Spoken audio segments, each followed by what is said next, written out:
दोनों ही मर कर चले गए।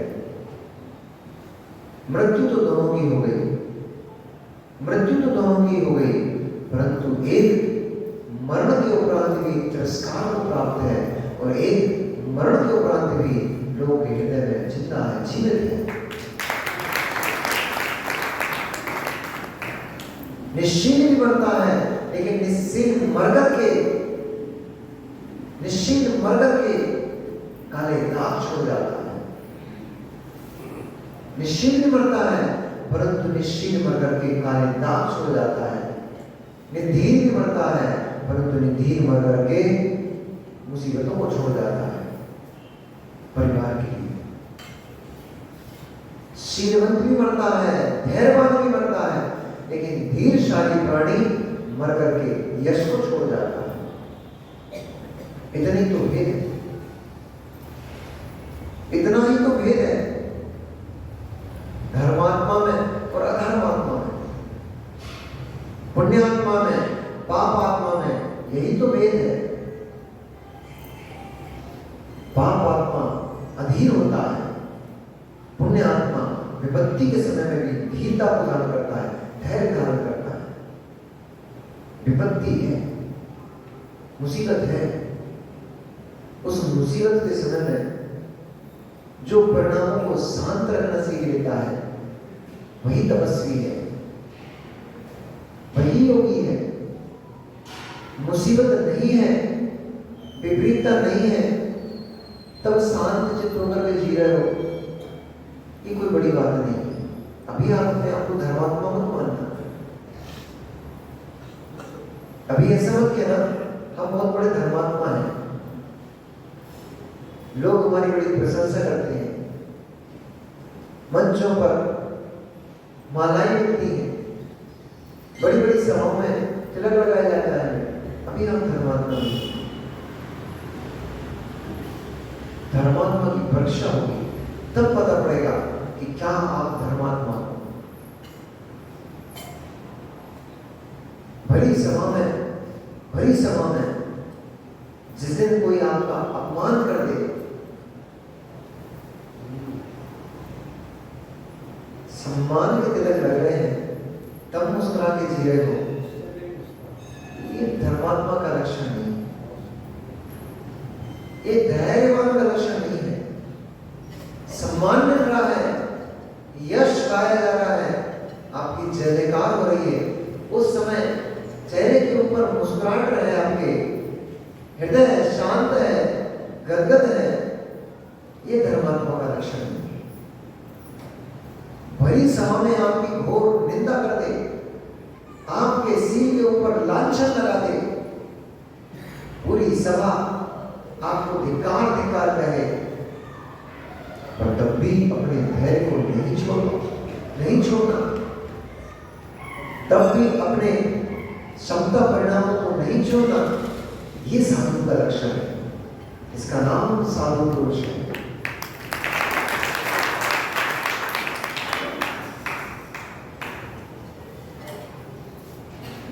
नितिन भैया आए, प्रदीप जी ने अरे आओ भैया वहां क्यों बैठो, आगे बैठो, पीछे क्यों बैठ गए पब्लिक के बीच में, यहाँ कुर्सी पे बैठो। फिर माइक से बुलाया, मुनिराजों के सामने अथवा भगवान के सामने, बहुत बड़ी सभा लगी थी, सभा के सामने उनके माथे पे तिलक कर दिया, माला डाल दी, साल उड़ा दी, सम्मान कर दिया। नितिन भैया तो सरल स्वामी जी, कुछ बचपन में नहीं पड़ता, मैं तो हर स्थिति में नॉर्मल रहता हूँ, अभी नहीं। जब नितिन भैया आए, और नितिन भैया समाज के वरिष्ठ व्यक्ति थे, और किसी ने भी इनको जजेंद्र नहीं कहा, और यहाँ तक कि उदाहरण ले रहा है, तो आप महाराज हमारे क्या कर बोल रहे हैं, उदाहरण मात्र है। बड़ी सभा में नितिन भैया आए और सभा ने इनको आगे स्थान नहीं दिया, क्योंकि बड़ी सभा थी, ठस पड़ी हुई थी जगह। इतने भैया को बैठने की सबसे पीछे की रो मिली। समाज के वरिष्ठ व्यक्ति, सम्माननीय पदाधिकारी, और बैठने को मिला पीछे की पंक्ति में। अब मित्र अपने परिणामों से मिलो, क्या हम धर्मात्मा हैं कि हम अधर्मात्मा हैं?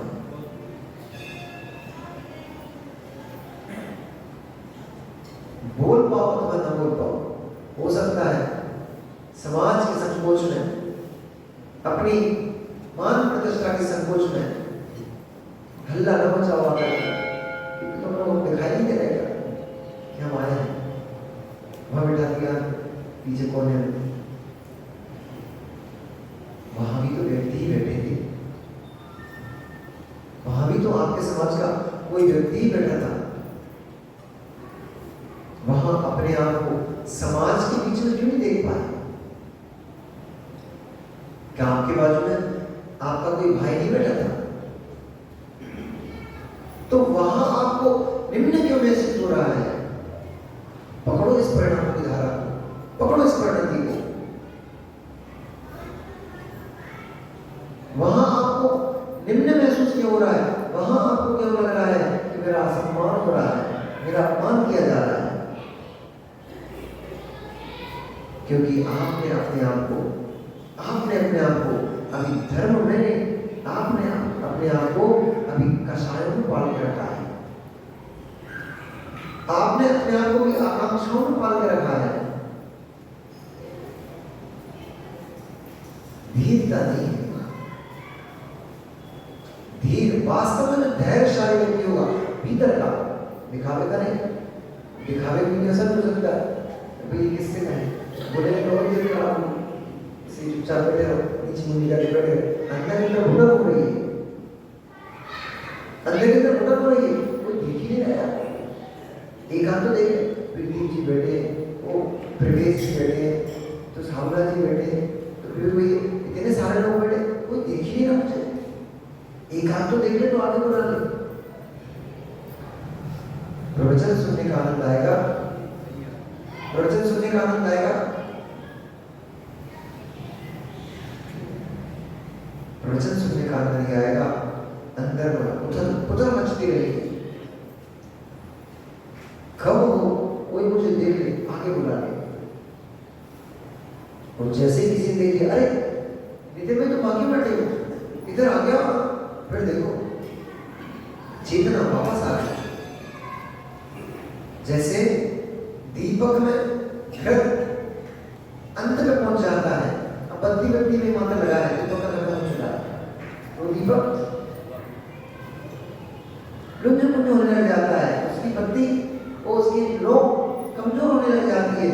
पर जैसे ही पड़ गया वह लो पुनः प्रज्वलित हो जाती है।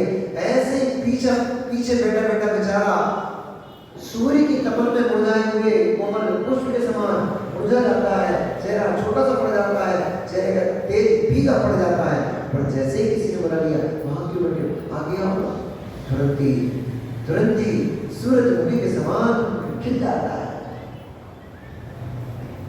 क्या चल रहा है? ये क्या चल रहा है? ये आकांक्षाओं का भंडार चल रहा है, ये कल्पनाओं का भंडार चल रहा है, ये कषायों का भंडार चल रहा है। प्रवचन सभा में आए थे, शांत चित्त होकर बैठ करके प्रवचन सुनते, आनंद आता। पर जिसको सम्मान की आकांक्षा, जिसको मान की आकांक्षा है, उसको प्रवचन सभा तो क्या, वो तो साक्षात भगवान की सभा में बैठ जाएगा, वहां जाकर के अपना मान और सम्मान, अपनी प्रतिष्ठा ही देखेगा। इससे काम नहीं बन पाएगा, अधीन होने से काम नहीं बनेगा। धीरे मर्दपम धीरे अवश्य मर्दपम। धीरशाली पड़ जाते हैं, अधीर पड़ जाते हैं, मरते तो दोनों ही हैं, लेकिन जो धैर्यवान होता है मित्र, वहां बैठे रहते, कुछ नहीं, प्रवचनों को सुन करके आनंदित हो जाते। समाज आपका जब देखती बात में, अरे कितना सरल हृदय व्यक्ति है, इतना सम्मानीय व्यक्ति होने पर भी सामान्य सभा के बीच में आके बैठ गया, आपकी वैसी चीजें काम करती।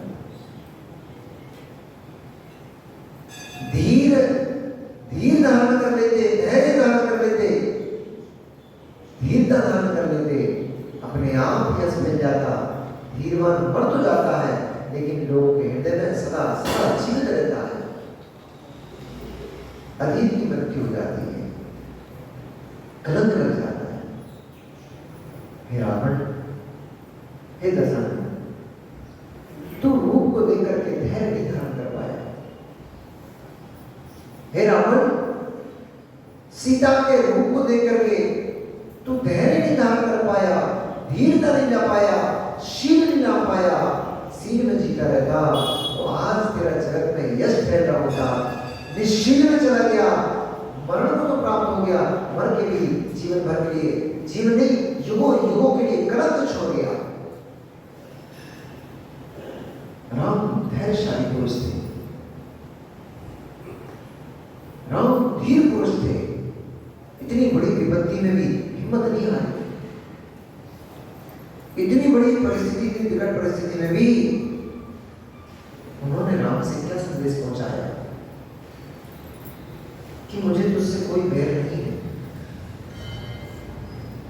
मुझे तुझसे कोई द्वेष भाव नहीं है। मनुष्य है, मनुष्यों में गलती का स्वभाव देखा जाता है, मनुष्य में विषय वासनाओं का स्वभाव देखा जाता है। अभी तू परमात्मा नहीं है, इसलिए मेरी सीता को मुझे वापस कर दे,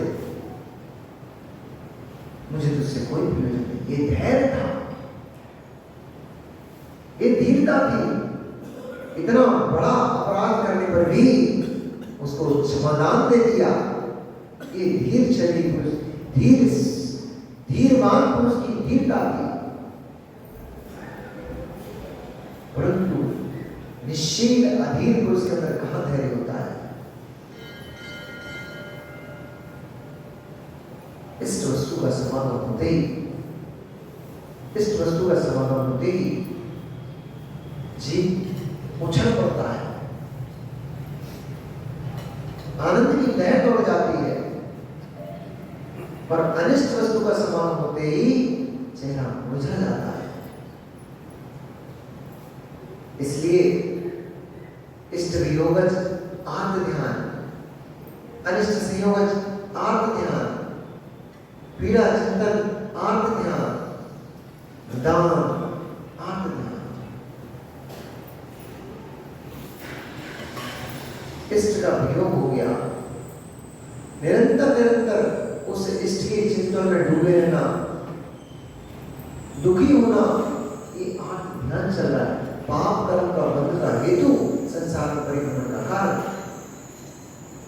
पढ़ तो लिया आपने, तत्वार्थ सूत्र में पढ़ के रखा है।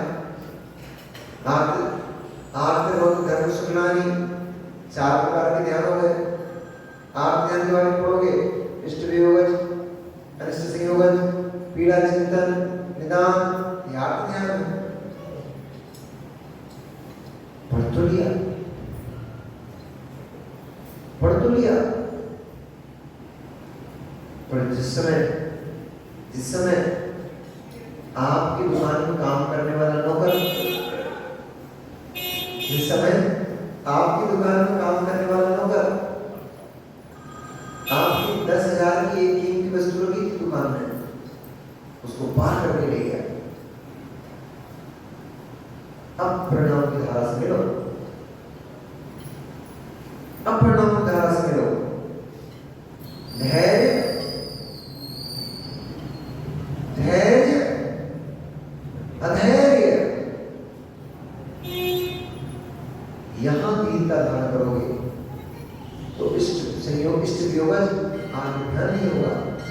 बार बार वही वस्तु दिख रही है कि नहीं दिख रही?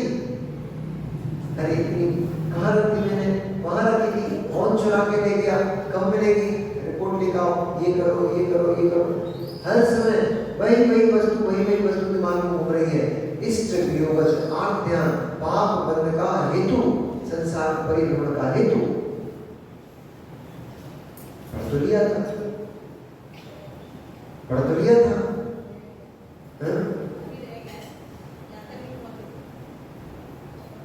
क्या रह गया? अच्छा, तो हम तो बता रहे हैं कि नवाध्याय नहीं पढ़ पाया पूरा। अभी हम तो बता रहे हैं कि ध्यान के 4 वेद हैं, आपने पढ़े होंगे। आर्त, रोध, धर्म, शुक्लानि, प्रेम, हेतु, आर्त, मनोज्ञ, संप्रयोग, विप्रयोग, स्मृति, समव्यवहार। आर्त ध्यान प्रतिदिन हर समय हर जगह आपको आर्त ध्यान चल रहा है। प्रति समय तो नहीं चल रहा, पर कहीं भी शुरू हो जाता है जहां इसका प्रयोग हुआ उसमें विकल्पता उत्पन्न होना, वही चिंतन बार बार, क्योंकि ध्यान का विषय बार बार चिंतन का है। इसका प्रयोग हो गया, ये वस्तु थी, प्रिय थी, घूम गई, ठीक है, छोड़ दिया। क्या जब तक पुनः नहीं मिला दी तब तक के लिए मेरा त्याग, कैसे प्रयोग है। पर जब तक नहीं मिल जा रही तब तक वो आपकी 500 ग्राम की याद आ गई मुझे। तो जब तक नहीं मिल जाती तब तक आकुलता, व्याकुलता, परिणामों में संक्लेशता, जब तक नहीं मिल जाती तब तक के लिए वस्तु का त्याग, सारी विकल्पता समाप्त होती है। अन्यथा जब तक नहीं मिल जाती या जब तक धीरे धीरे समय लंबाने निकल जाता है, उसकी विस्मृति हो जाती, तब तक निरंतर उसी वस्तु का बार बार स्मरण होता है, चिंतन होता है, आर्त ध्यान। इसलिए धीरवान जो पुरुष होते हैं, शीलवान जो पुरुष होते हैं, वे यश को प्राप्त करते हैं। अधीर जो पुरुष होते हैं वे अपने यश को नष्ट कर देते हैं। धैर्य धारण करना चाहिए। अब कहां लगवाएं, कहां लगवाएं? उदाहरण एक केस होता है, उदाहरण एक ही दे सकते, 2 दे सकते। हमारे जीवन की हर क्रिया में इसको लगाओ। भोजन करने बैठे उठ गई, साथियों भोजन करने बैठे, मां ने भोजन की थाली लगाई। आज नमक भूल गए डालना, नमक डालना, मैंने डाल दिया नहीं डाल दिया ऐसा, और 2 बार नमक डाल दिया। अब सब्जी में, दाल में केवल नमक ही नमक का स्वाद आ रहा है, गले से नहीं उतर रही है। क्या करोगे? क्या करोगे? मां के ऊपर चीखोगे, चिल्लाओगे, थाली फेंकोगे, कषाय करोगे क्या?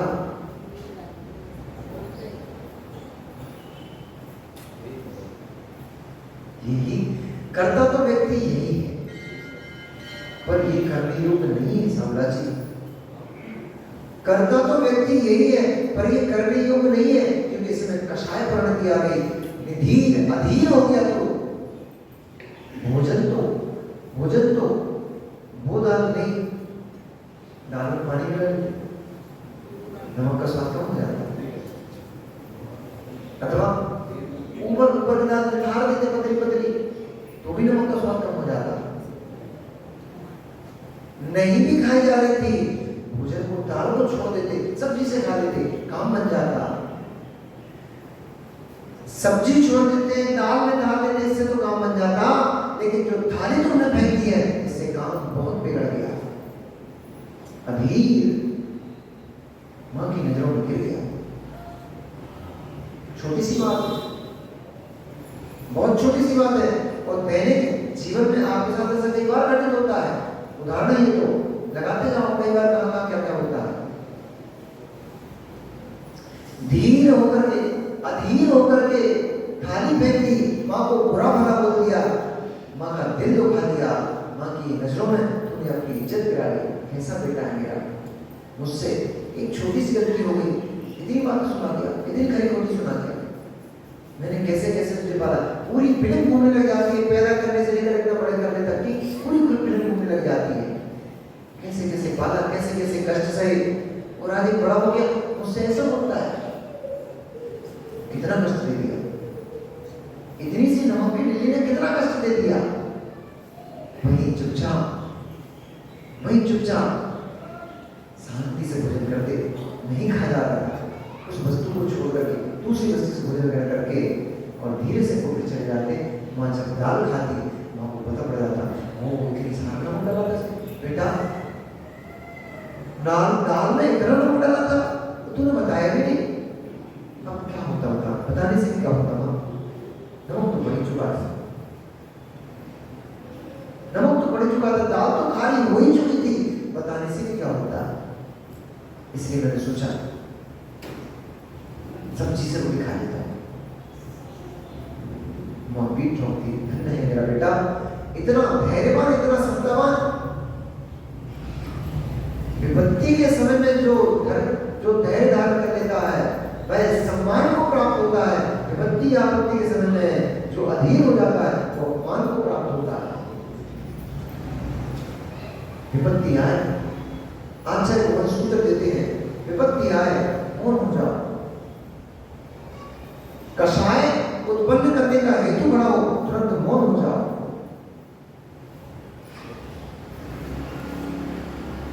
आंखों को निम्न कर दो, क्योंकि केवल मुख से नहीं निकलता, आंखों से निकलता है, चेहरे के शरीर के एक्सप्रेशन से निकलता है।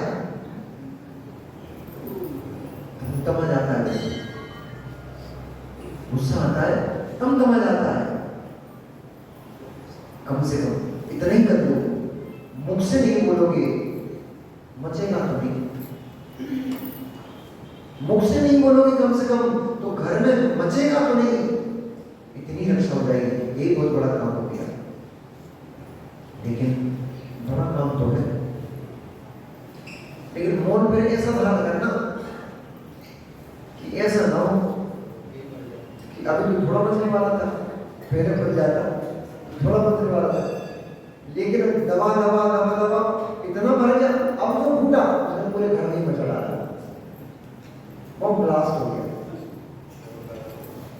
तो बहुत बरोबर ब्लास्ट ना होने पाए ऐसा, उस स्थान को छोड़ दो, मौन हो जाओ, नेत्रों को निम्न कर दो और उस स्थान को छोड़ दो। ऐसा आचार्य भगवंत ने सूत्र दिया है।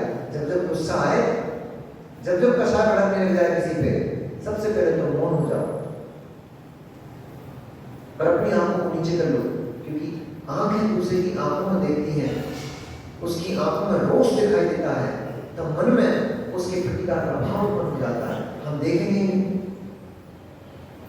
तुम्हारा चेहरा कितना गंदा हो रहा है, तुम्हारी आंखें लाल हो रही, पीली हो रही, नीली हो रही, हम देखेंगे, कह सकते नेत्रों से जब हम देखते हैं तब उसकी कषाय हमें प्रभावित करती है, उसकी कषाय को नेत्रों के माध्यम से ग्रहण कर लेते हैं, वह कषाय का प्रतिकार करने का भाव उत्पन्न कर देती है। इसलिए हम फिर हम उसके ऊपर बरस करके दृष्टि निम्न कर लो और हो सके उस स्थान को छोड़ो, क्योंकि अशुभ परिणाम प्रभावित कर लेती है। हो सकता है मौन हो गए, नेत्र निम्न कर लिए, परंतु वातावरण ने प्रभावित कर दिया, वो मार गए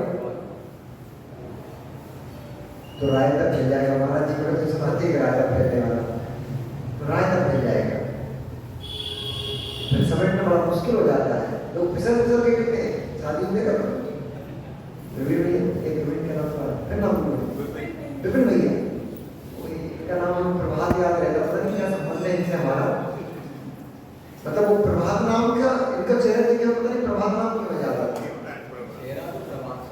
हाँ, इसीलिए वो क्या मतलब प्रभात जैसा चेहरा चमकता है ना, तो मुझे एकदम चेहरा देख के प्रभात नाम याद आता है। विपिन भैया शादी को कई बार आता पहले देखा होगा, और अक्सर फूफा इनका तो रायता फैल ही जाता है, जीजा और फूफा दो का काम तो रायता फैला नहीं होता है, अक्सर रायता फैल जाता है शादी वादी में, तो उस पे लोग फिसल के गिर जाते हैं या फिर वो सुनाना मारने लग जाता है। अरे फूफा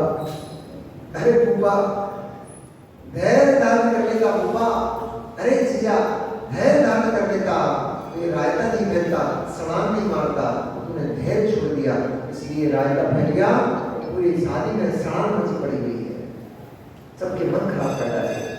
ऐसे समाज में कुछ लोग होते हैं जिनका काम ही रायता फैलाने का होता है। रायता फैला देंगे तो देखेंगे कौन फिसल रहा है, सबके मन खराब कर दिए तो गंदगी फैला दी। अच्छी बात, ऐसा कार्य करो, धीरवान बनो, धैर्यवान बनो, शीलवान बनो, ताकि लोग यश गाएं। जो मिलते राम के धैर्य से वे भी अधीन हो रहे हैं। जैसे ही सुना सीता का पता लग गया है, जैसे ही सुग्रीव वापस आकर बताता है, रामचंद्र जी आप मन के विषाद को त्यागो, सती सीता के बारे में जानकारी लग गई है, सती सीता कहाँ है पता लग गया है। और जैसे ही आकर बताया, किसने? रतन जेठी ने।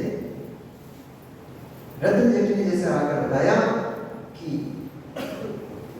त्रिकुटाचल पर्वत के नीचे एक विशाल नगरी लंका नगरी है, अलंकारपुरी, जिसको लंका के नाम से जाना जाता है। वह लंका नगरी का जो अधिपति दशानन, जो कि त्रिखंड अधिपति है, वह आपकी पत्नी का हरण करके ले गया। वह सीता जिस समय को हरण करके ले जाया जा रहा था, उस समय वह राम आपके नाम की ही माला जपती थी, वह लक्ष्मण भ्राता को ही याद करती थी, वह बार बार चीखते हुए से यही कहती थी, राम मेरी रक्षा करो, लक्ष्मण भ्राता मेरी रक्षा करो।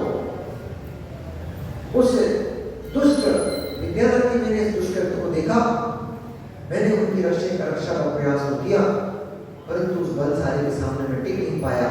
उसने मेरी सारी विद्याओं को छीन लिया और छीन करके मुझे एक दिन में पटक दिया। भाग्य अच्छा था, आयु कर्म शेष था, इसलिए सुग्रीव वहां पहुंचे और मुझे लेकर के आ गया। परंतु बड़ी दुख की बात है, हे रामचंद्र जी, बड़े दुख की बात है, सीता का पता तो लग गया पर सीता प्राप्त नहीं हो पाई। रामचंद्र जी ने कहा, तुम सुसमाचार को देकर के तुमने मेरा हृदय पवित्र किया, मेरे हृदय के क्षोभ को तुमने शांत किया, फिर तुम ऐसे अशुभ बातों को क्यों करते हो? उसने कहा, स्वामी, समुद्र में गिरा रत्न किसे वापस मिला है? समुद्र में गिरा रत्न किसे वापस मिला है? समुद्र में जिसका पोत डूब गया, जिसका जहाज समुद्र में डूब गया, उसके प्राण का रक्षा करने वाला कौन है? ऐसे ही रावण, अभी आप रावण के बारे में जानते नहीं, इसलिए आपको सीता की आकांक्षा है। जैसे समुद्र में गिरा रत्न पुनः नहीं मिलता, जैसे डूबा हुआ जहाज के ऊपर सवार व्यक्ति अपने प्राणों को नहीं बचा पाता है, ऐसे ही उस दशानन रूपी महाविशाल लवण समुद्र में गिरा सीता रूपी रत्न प्राप्त नहीं हो पाएगा।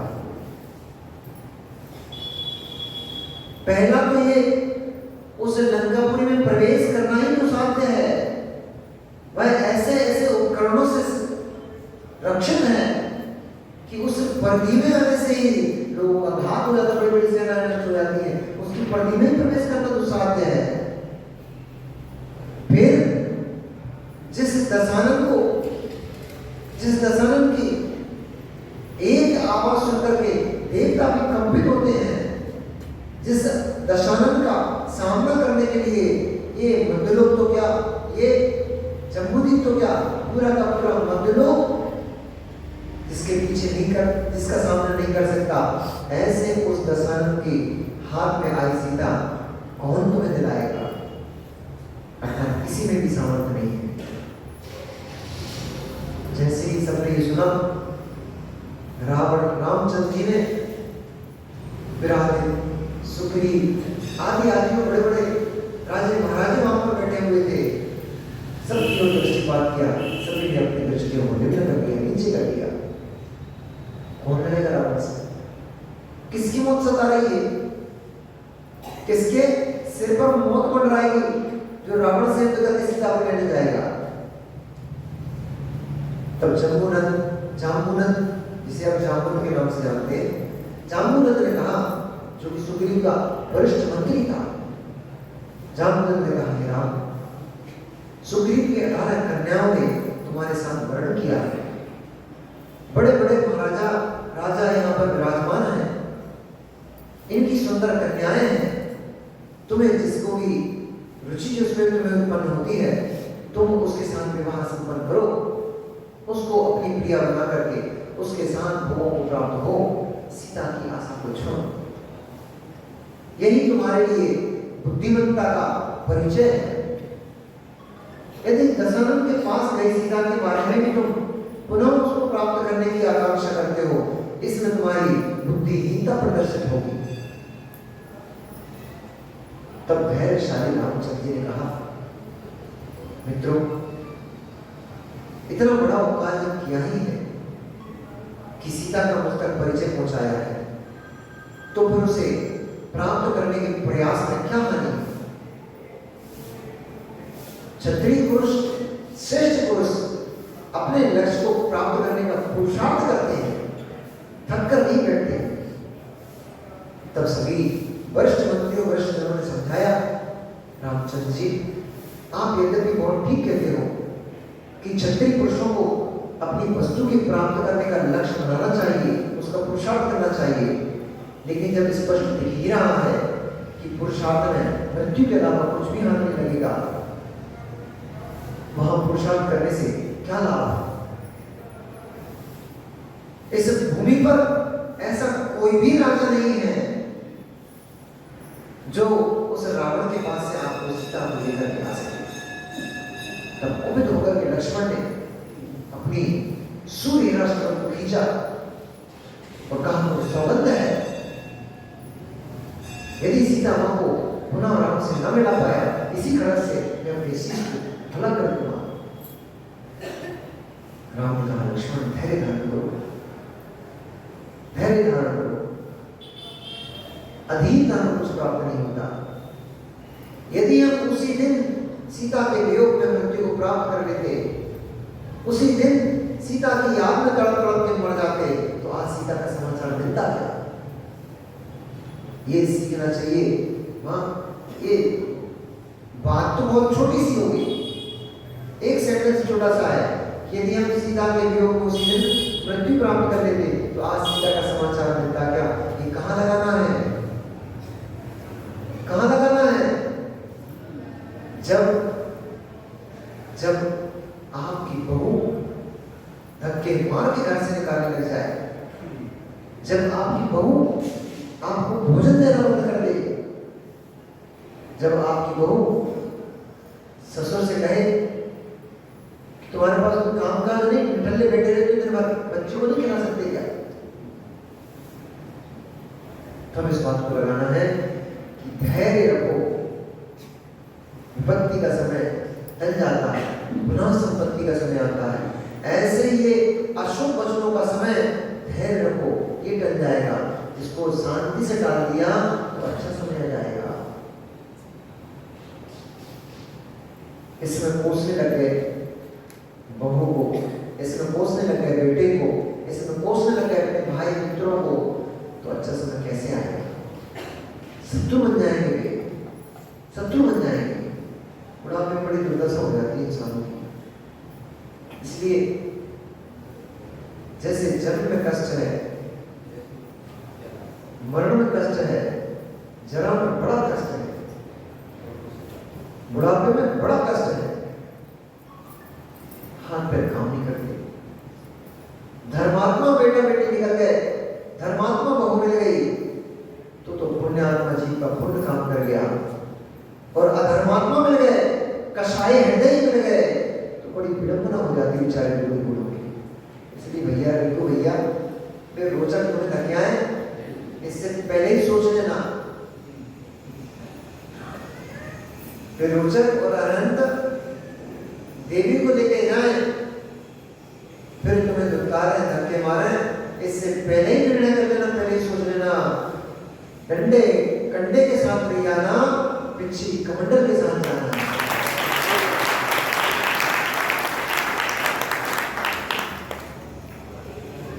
डंडों पे लटक गए, कंडों में लटक गए तो शमशान घाट में कोई हीटर में जलना पड़ेगा या फिर लकड़ों में जलना पड़ेगा।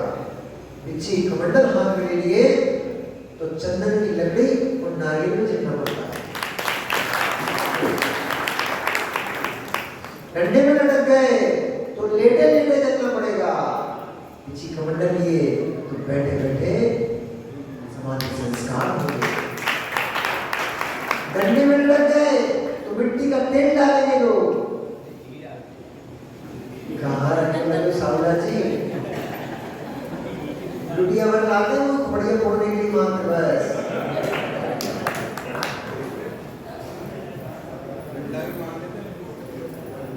बढ़िया फोड़ने के लिए डंडा मारते ना, उसमें लुटिया में फंसाते कुत्ते ही डालते हैं। बहुत महंगा हो गया है, 700-800 रुपये किलो आजकल की। कहाँ मिल रहा है तुम्हें? मिट्टी का तेल, कंडे और घास फूस में जलाते हैं। हाँ, पिछी कमंडल ले लिए तो जरूर घी का लेप होता है, सप्तधान का लेप होता है, चंदन का लेप होता है, 8 द्रव्य से पूजन होती है उल्टी।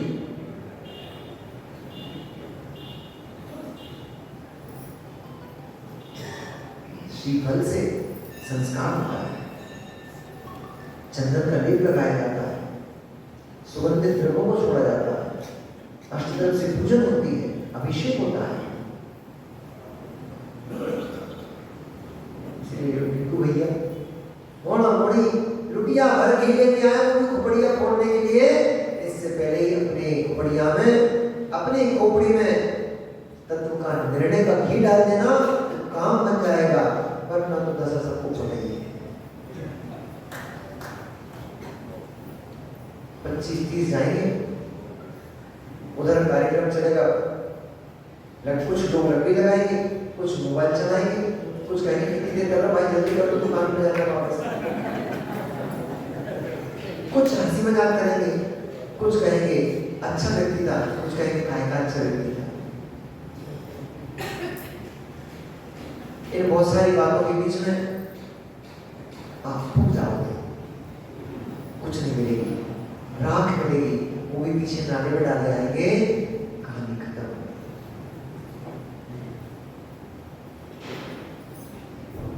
अभी भी नहीं समझ पाओ तो फिर वज्र के बने हुए हो, अब तुम्हें कौन समझाएगा?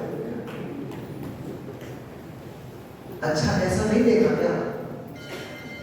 मैं गलत बोल रहा हूँ? सबने देखा है, मैं तो जाता था और हमारे मोहल्ले में जितने निपटते थे सब चीज देखने जाते थे, क्योंकि भैया तो चले जाते थे प्रेस पे, तो घर में हम ही रह जाते थे।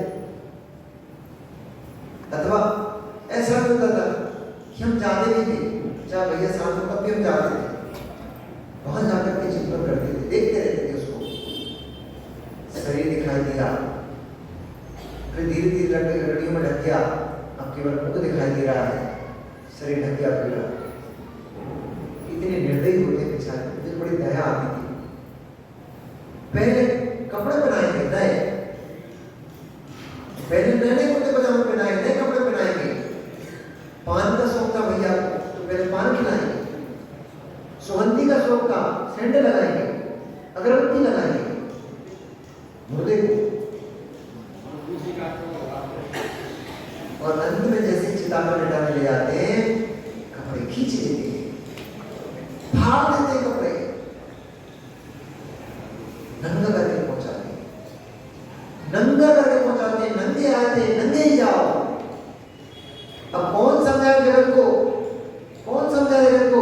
कपड़ों के लपड़े में पड़े घूम रहे हो, भाग लो, नंगे आए थे, तुम्हारी संतान तुम्हारे कपड़े खींच लेगी, नोच लेगी, फाड़ डालेगी, नंगा करके पहुंचाएगी। पहनते रहो कितने तुम्हें जींस पहनना, कितने टी शर्ट्स पहनना है, पहनते रहो कितने सुंदर सुंदर कपड़े पहनना है, तुम्हें पहनते रहो। जिस दिन चले जाओगे तुम्हारी बेटा बेटियां तुम्हें नंगा करके पहुंचाएंगे। आग लगा ये दृश्य देखते रहते थे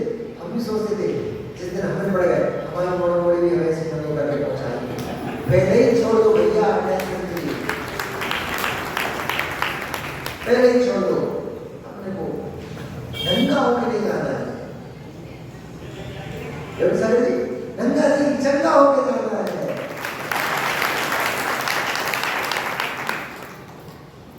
पीछे कमंडल लेकर के निर्ग्रंथ होके जाएंगे, नंगे होके नहीं जाएंगे।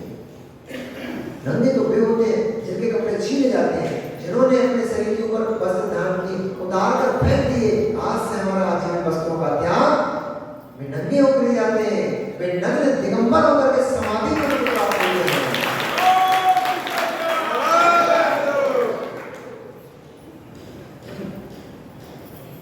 बड़ी करुण पुकार है, पर वही कर पाएगा जिसे दुनिया में मन भाव नहीं दिखेगा, जिसे दुनिया की वस्तुओं में अपनापन नहीं दिखेगा, मेरापन नहीं दिखेगा, वही कर पाएगा। सब नहीं कर पाएंगे। जब तक संसार की वस्तुएं अपनी सी लग रही हैं, मेरी, मैं और मेरी गति का भाव संसार की वस्तु लग रहा है, तब तक वहां पहुंचना संभव नहीं है। बहुत मुश्किल कार्य है भैया, बहुत मुश्किल कार्य है। त्याग माना शरीर के कपड़े ही त्याग देना बहुत मुश्किल कार्य है, फिर मन से विषय वासना को उतार पाना तो और दुर्लभ कार्य है, बड़ा मुश्किल कार्य है। एक समय दृष्टि जी कितना उपाय कर रहे हैं, कैसे हो जाए, सीता मिल जाए। बाली ने कितना अच्छा काम किया, हे राम, बाली ने कितना अच्छा काम किया। उन्होंने निर्णय कर लिया, मुझे दशरथ के सामने नहीं झुकना है, संसार के कितने राजा महाराजाओं के सामने झुकता रहूंगा और संसार में परिगण करता रहूंगा। मुझे उस अवस्था को प्राप्त करना है जिस अवस्था के सामने सारा संसार झुकता हो। वे बाली मुनिराज संपूर्ण राज्य संपदा को त्याग करके मुनिराज हो गए। जो रावण झुकाने आया था, वही रावण जाकर के बाली के चरणों में नतमस्तक हो गया, झुक गया।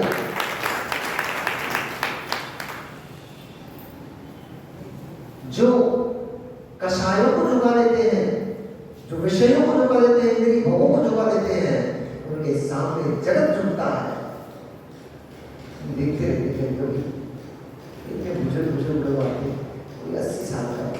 औरंगाबाद में एक दादा आते थे, पहला चातुर्मास भोजन हमारा आचर्षी साथ में उस समय औरंगाबाद में एक 85 साल के बुजुर्ग आते थे, उनसे चलते बनता था,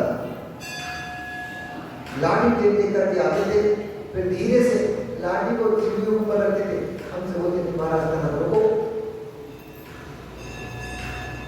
छाड़ महाराज, छाड़, मराठी में बोलते थे छाड़ महाराज।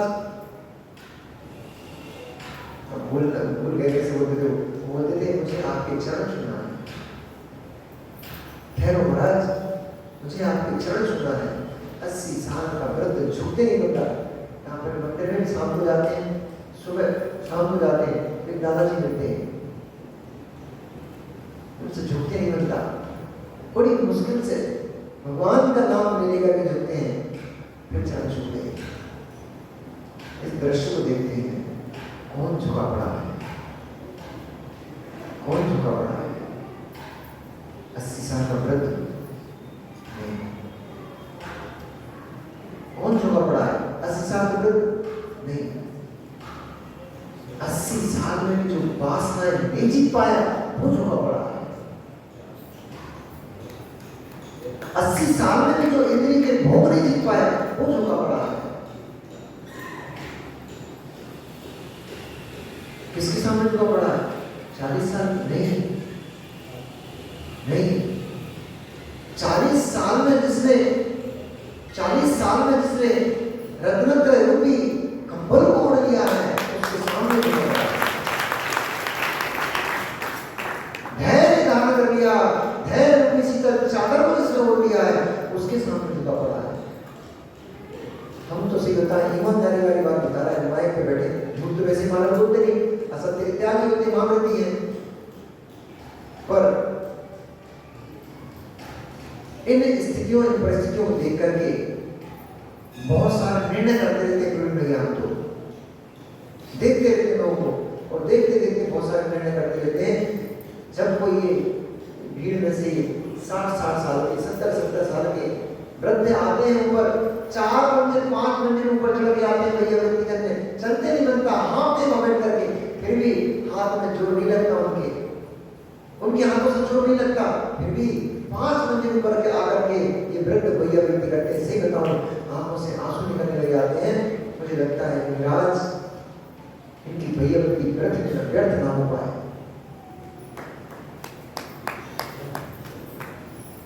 थोड़ा भाव इंसान को आंसू देती है यार।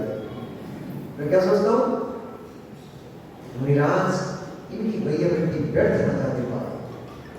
ये 80 साल का वृद्ध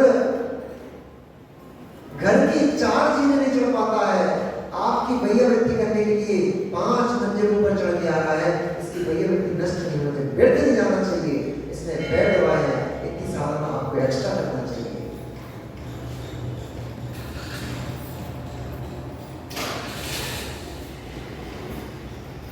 कौन दबाता है, कौन किसको दबाता है? आज का समय ऐसा है, बेटे अपने बताए बाप के पैर नहीं दबाते हैं, उनके पैर नहीं छूते। कि 80 साल के बुजुर्ग चरण छू रहे हैं, हर्षित हो रहे हैं, गदगद हो रहे हैं, पर हमें ये भी पता है इससे ही इनका कल्याण होगा। ये भी पता है इसी से इनका कल्याण हो पाएगा। नहीं झुक पाए, नहीं झुका पाए, इसलिए झुक रहे हैं। मन को झुका लेते, मन को मोड़ लेते, इंद्रिय विषयों से अपने आप को झुका लेते, कामनाओं आकांक्षाओं से अपने आप को झुका लेते, इनसे मुख मोड़ लेते, तो आज किसी के सामने नहीं झुकना पड़ता। आज तुम्हारे सामने एक जगत झुक रहा होता। नहीं मुड़ पाए, नहीं मुड़ पाए, इसलिए तो झुकना पड़ रहा है। पर ठीक है, सही जगह झुक रहे हो। वासनाओं को तो कमर तोड़ डाली झुका करके आज दिगंबर मुनिराज के सामने, दिगंबर प्रतिमा के सामने झुक रहे हो। यही कर्मों के पर्वतों की कमर तोड़ेगा। झाई समय दृष्टि जी अधीन होकर के चिल्ला रहे हैं, क्या कोई ऐसा नहीं है, क्या कोई ऐसा भी पुरुष नहीं है जो सीता को रावण से वापस लेके आ सके?